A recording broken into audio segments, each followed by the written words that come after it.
Just a brief trigger warning. There was mention of pornography and child pornography in this talk. Way at the beginning. So this is a story of JSBin. I've given a story before, which is more kind of the happy bright side, where I talk about how I went from PHP to Node. This is the dark side. This is the B side. I ended that first deck with this slide where it was kind of all miserable and horrible, pretty bitter, and I found myself on an aeroplane on a 3-hour flight, and I just banged down 3,500 words worth of this slide deck. So the whole thing's a blog post as well, which is quite a long blog post, but it was primarily to create this deck. So JSBin is the longest running live pastebin on the internet. It's not going anywhere. It will continue to serve all its users, including the scumbags. So there's 4 sections that I've compressed this talk into, and there are 5 maybe 4. I'm worried I might drag on at the end a little bit, but I have a long drive home either way, so I can to finish. So I've broken up into denial of service, havoc from registered users, the cost personally and kind of slightly business-wise, and the police. So, just to give you a little backstory. So, JSBin was originally a 4-hour PHP hack. Like I just sat down, I bashed it out, and that was JSBin. JSBin seems to have suffered the most amount of abuse over the years. It's been running for 7 years. 7 years actually. What's the date? 23rd, like in 5 days, 7 years and 5 days. I know JSBin has had a lot of abuse in the last 12 to 18 months. CodePen, I'm not too sure because they're pretty new on the block. I have actually sent my emails to the live pastebin developers, and there's just basically me. So the longer you're there, the more crap you basically get. So this is not particularly a happy story. This is more of the some of the things that left a toxic taste in my mouth in my open source project. Bear in mind throughout these tales, I am the sole sysadmin, developer, business person. My pockets are only so deep. I don't have farms of servers and load balancers and the kind of stuff I should have. Sentinel machines, I'm looking for AI to just run my machines eventually. It's just me. So, I need a clicker. Denial of service. So this was the first email I actually got telling me that JSBin was being used for a denial of service attack. The detail doesn't matter too much, but it's more that people started emailing me to let me know that JSBin was the source of the attack that was hitting their business website. And obviously I was thinking, I haven't built a tool that just attacks your weird business website. And it turns out basically script kiddies have taken scripts that basically fire off thousands and thousands of image requests or XHR requests. You point at a domain and it just hammers the hell out of that thing. And it's very easy to copy and paste and put it to JSBin, you share the link and off you go. What bothers me is they couldn't actually be bothered to just save that in HTML file and email it to their friends. They decided to use my tool to do that, but I guess JSBin is about sharing some of that content as well. And then we got the self-attack, so the self-denial of service attacks, where the intention was to take down something like the bbc.co.uk, and the script kiddies, when they put the domain into the input box, instead of putting http://bbc.co.uk, they forgot the HTTP part.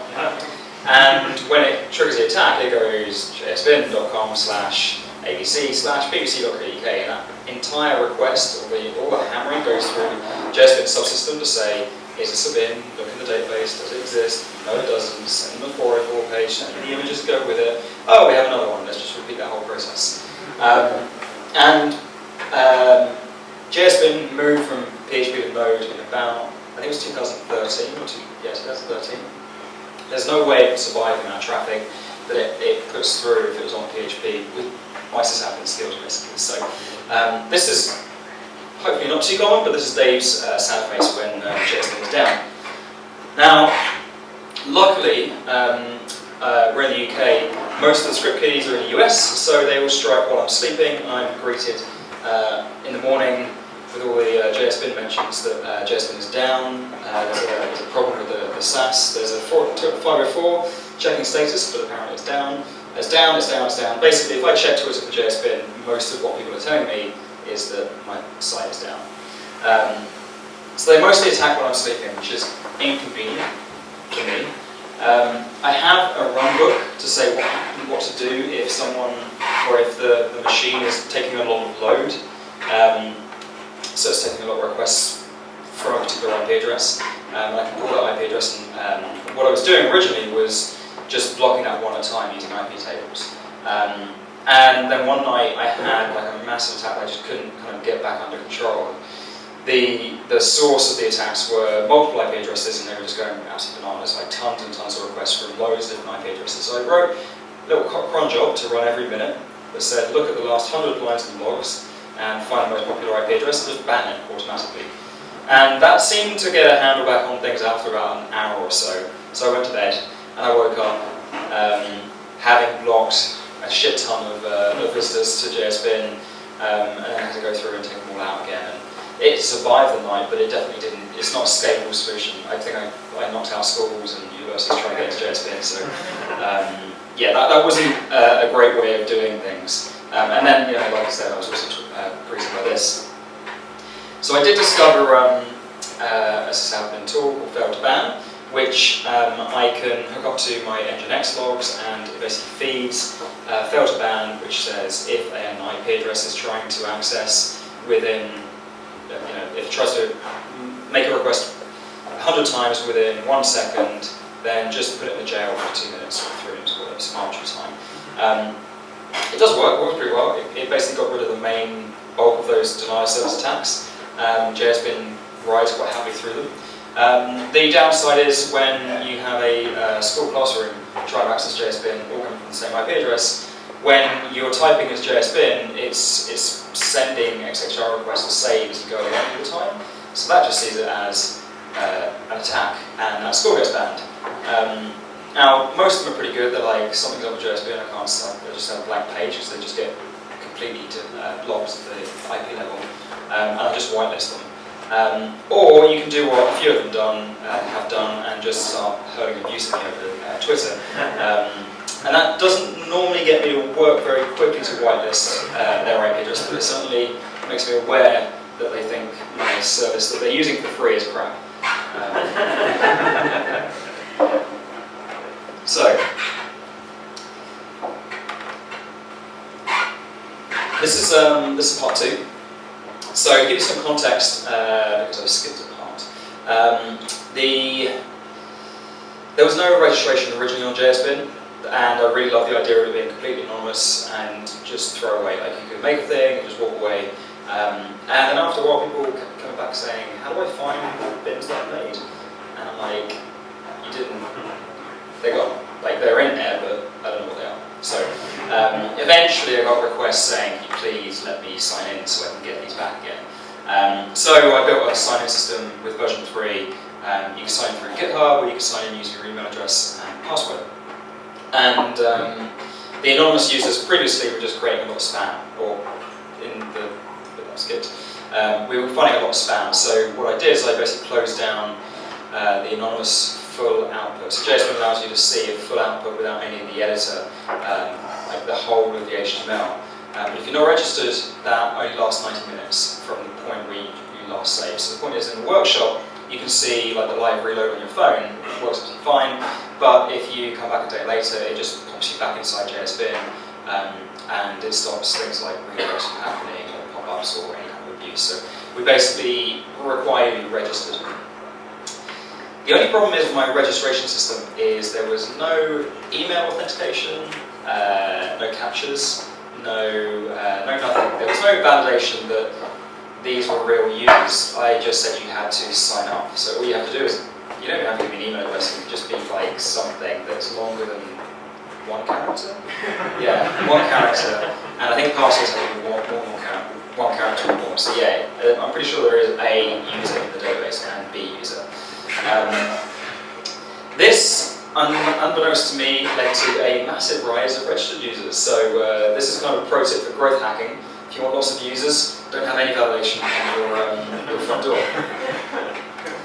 So this is the day that everything ground to a complete halt. So these are my boy and my girl.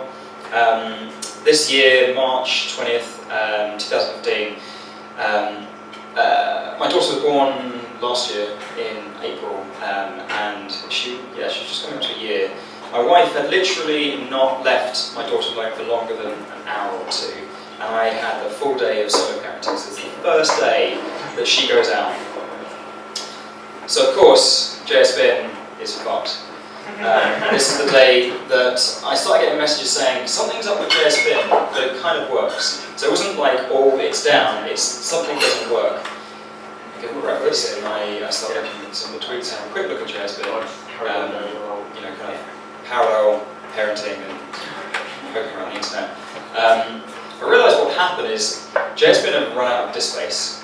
So the database itself, all the infrastructure sits on different drives, but the actual data sits on one 100 gig drive. A bin is CSS, HTML, and JavaScript, just text. So we now had 100 gigs worth of just text with a completely filled drive. JSBin literally went from 10 million bins at the end of 2014 to 15 million bins around March, April, something like that. I hadn't quite spotted that the exponential growth in the bins. I mean, I had an eye on it a little bit, but I wasn't too worried about it. It just seemed like a lot. But yeah, we literally ran out of disk space, and I started trying to delete some rows out of the database. But as I deleted rows, it then put in more rows faster, taking up more of the space. And to delete a row in the database, you actually need a bit of temporary disk space to be able to make the query to delete the row. So eventually I just ran out of like 100%, nothing left, like no 4K blocks, it was gone. Everything was completely gone. And this is really rough because I had like the internet, people on the internet saying it's down, there's a problem with it, help, I can't save my work, and people trying to do stuff with it. But they're just users that are just using JSBin. I don't owe anyone anything, and I've got my kids there who I'm supposed to be looking after, and I had to basically just make a decision to say, I need to close the laptop. I think I put out a call for help, I opened an issue, and loads of people had really good, lovely feedback and nice things to say, but they couldn't save 100 gig disk because they didn't have admin access to remove the thing. So I had to close the laptop and just suck it up. And JSBin still worked because the front end was still being delivered. All the bins were being delivered, just couldn't save anything. And I spent time with my kids and took them dinner, I took them dinner, but made them dinner and so on. Eventually my wife came back and I was like, can I just run over to the machine? And sorry, the only time she ever goes out and JSBin is dead. So I replaced it with a 400 gig drive, and hopefully that won't run out too soon. And obviously, I do have alerts set in place, but I didn't have one for disk space. I genuinely didn't think I was going to run out 100 gigs worth of disk space. And also, like I said, it was increasing exponentially. And what I found is that actually it was abuse registered users posting spam, but in a registered form. And what I had to do is, if you can't play nice, I had to close the door on the non-GitHub login. I had to basically just take that away. You can't register with your email address and password now. You can only register using GitHub, which is great. That's what I should have done in the first place, and it would have stopped a lot of this rubbish. It would have stopped a lot of the abuse users. But it shuts the door on schools and universities that may not be able to have a GitHub account.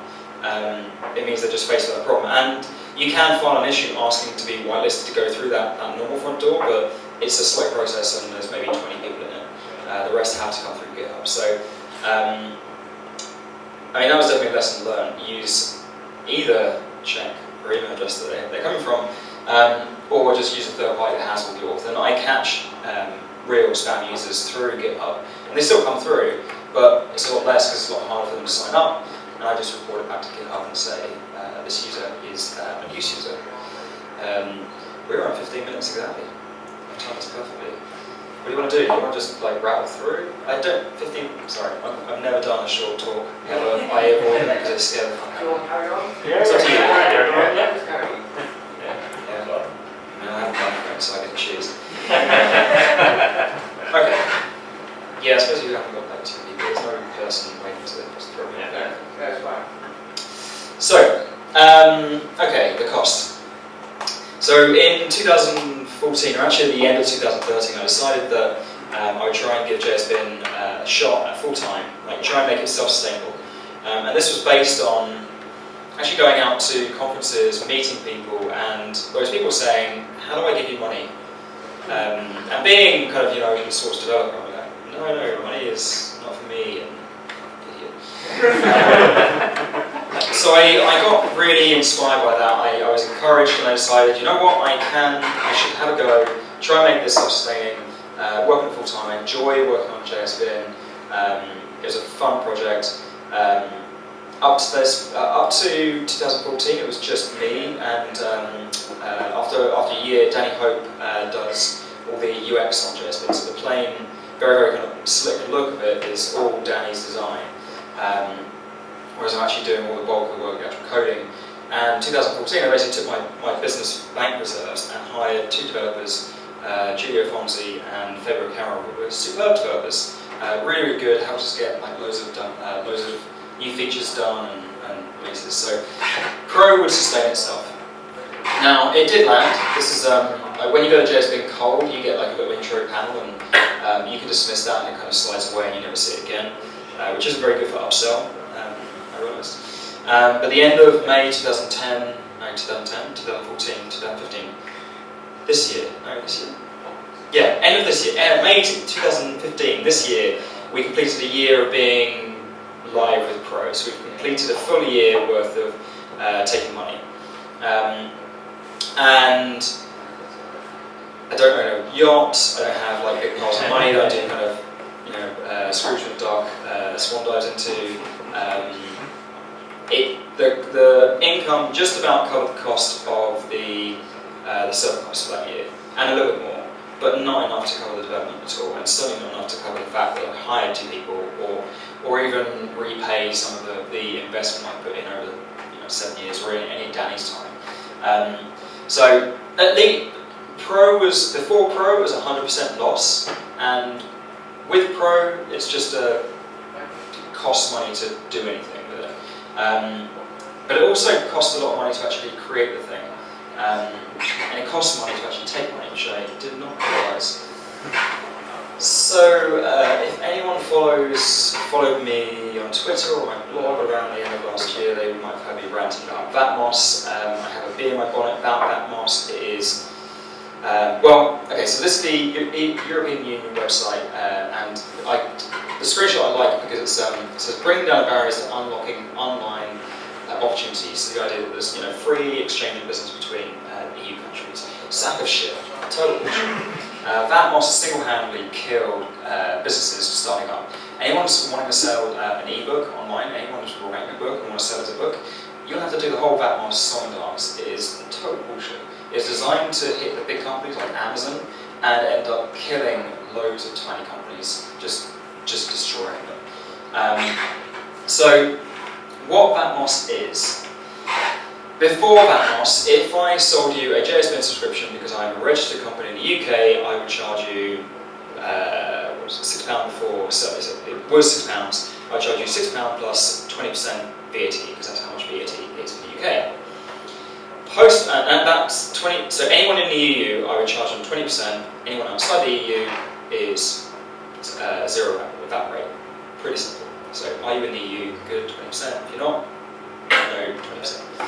Vatmos is you have to charge the individual the amount of VAT that they pay in the country that they are coming from. Okay?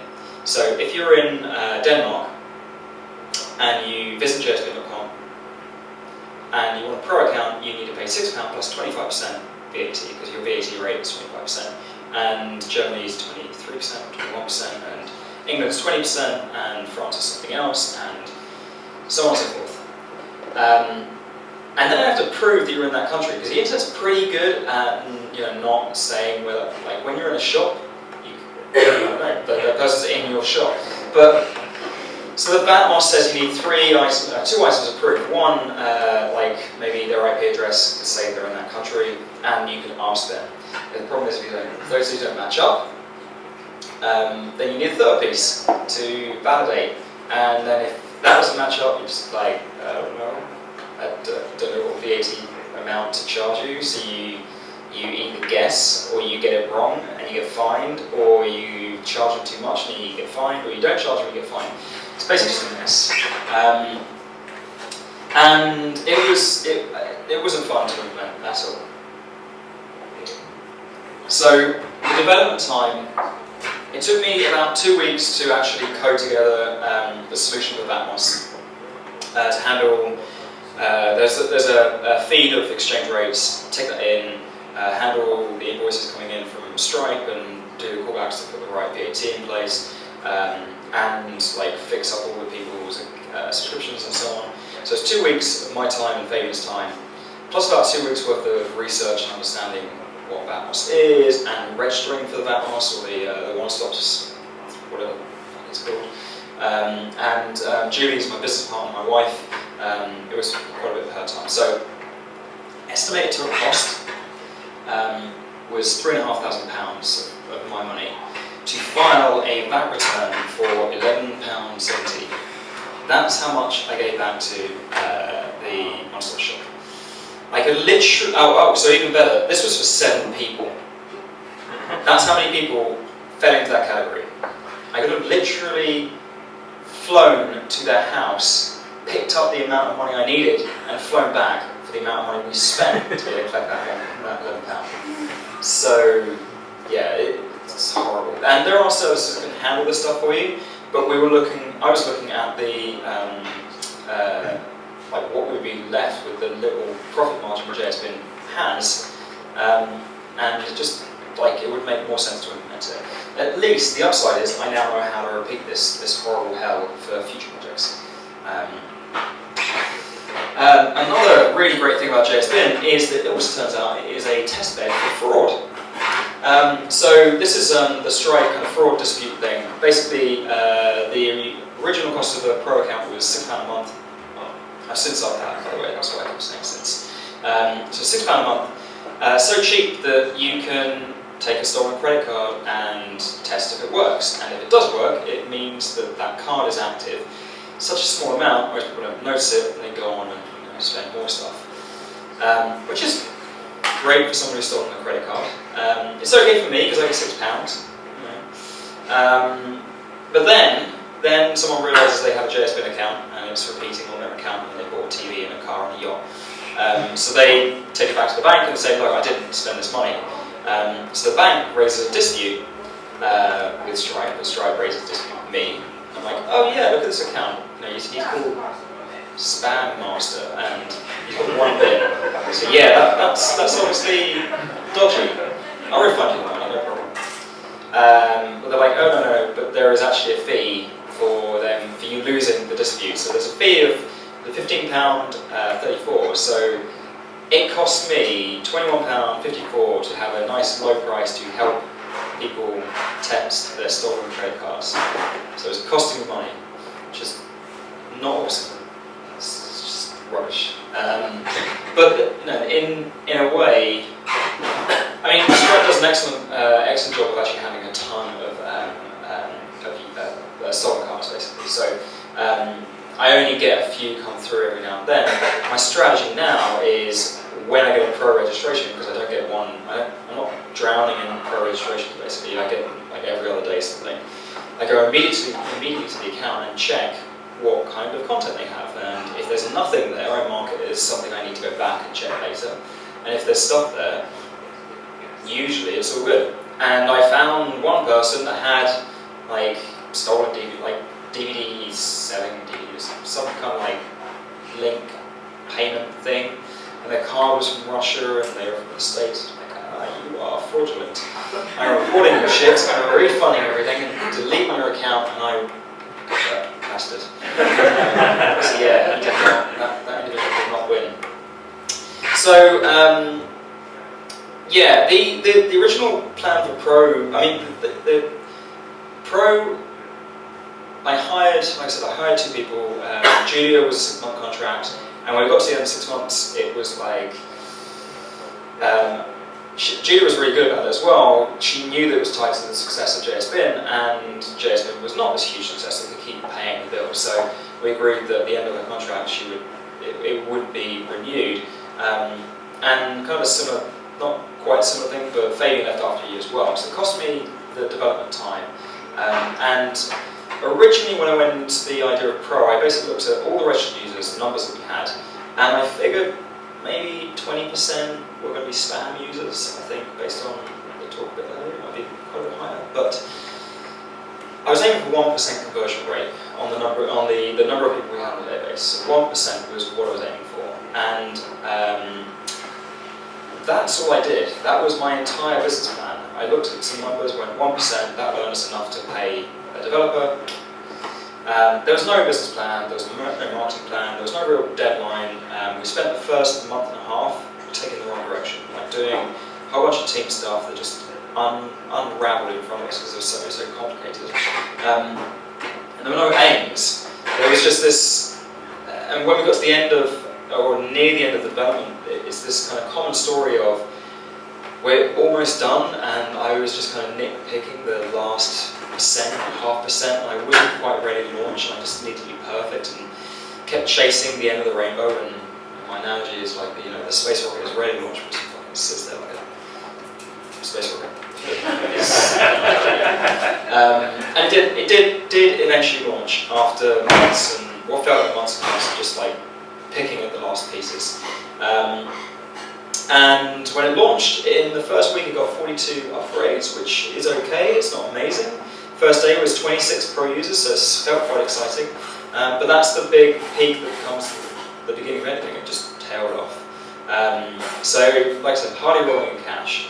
And the thing that really hurt about this is that when I got to the end of this process, JSBin, whilst I was putting all my time and effort and resources into developing JSBin, my business wasn't making any money. So I'm not creating new contract work or client work, there's no actual income, it's all just outgoings. So it got to the point at the end of this where I was asking myself, if I'm going to be building any new features or dealing with any bugs, are they high priority enough, or can they bring in new revenue to justify existing? And most features, the big problem with JSBin is that it gives away too much. So most features are given away, and I can't think of anything that I could just implement tomorrow that people just suddenly start throwing money at me. I think one of the biggest things is probably actually a business partner or a business development partner would be useful, but it just hurt to think that if I spend a day on JSBin, I'm losing a day's worth of client work that I need to replenish my bank account for. So that kind of sucked. So I lost a lot of love for the project out of that. I lost a lot of love out of the Batmos part. And like I said, the big thing I realised was I didn't have a plan. I mean, that was the obvious thing at the end of it. But the second thing was I had pro accounts for, or I paid GitHub for my private repos because I needed private repos. I paid Google for my email because I needed the extra space. I paid Dropbox for the extra space because I needed it. I found that every sentence that included I pay included the word I need. And JSBin, when CodePen launched and they had their pro offering, we gave away 4 of their 6 pro offerings for free. I was pretty proud of that, and I was like, yeah, it's cool, we're open source, we do all this stuff for free. And most people I met didn't realise we did that stuff, but it doesn't pay the bills either. Like, giving everything away does not pay the bills. So yeah, it was kind of identifying. I mean, the big thing here was if there's something that people need, they will pay for it. But if you give it all away free, that's what they're going to value it at. Yeah.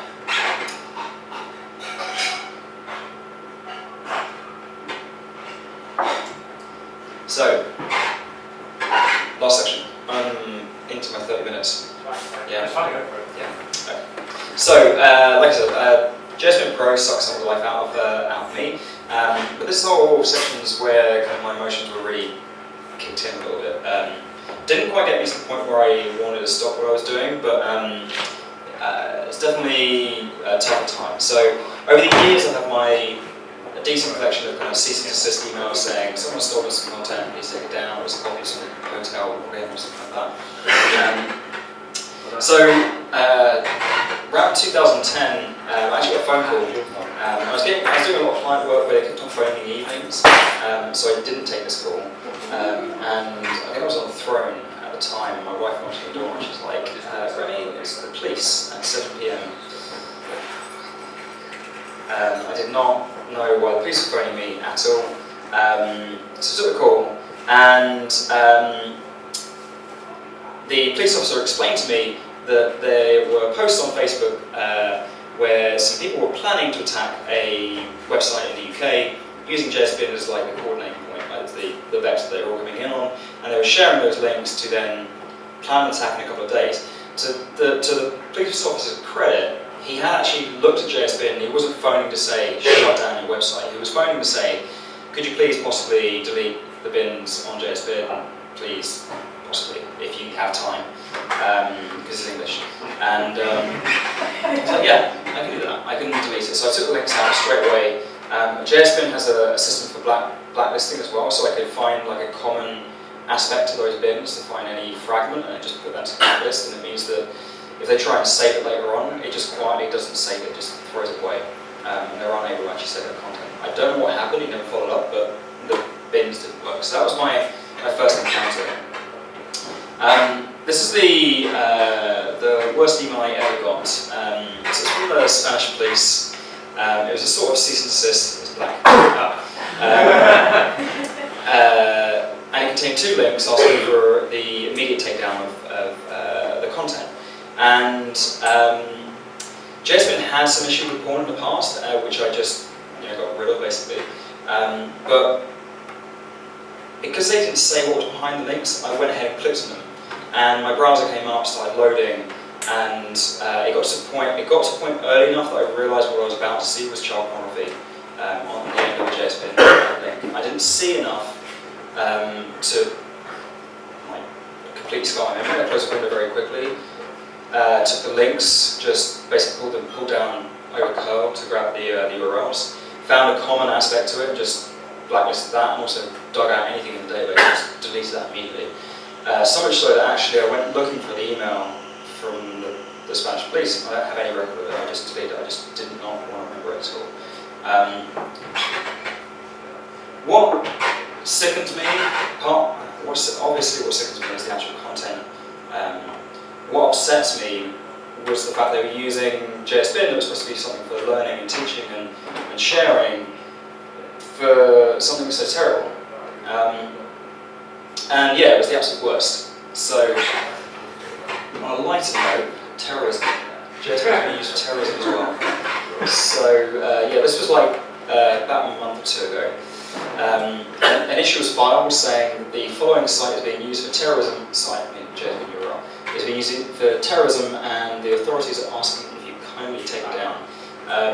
And I found out that actually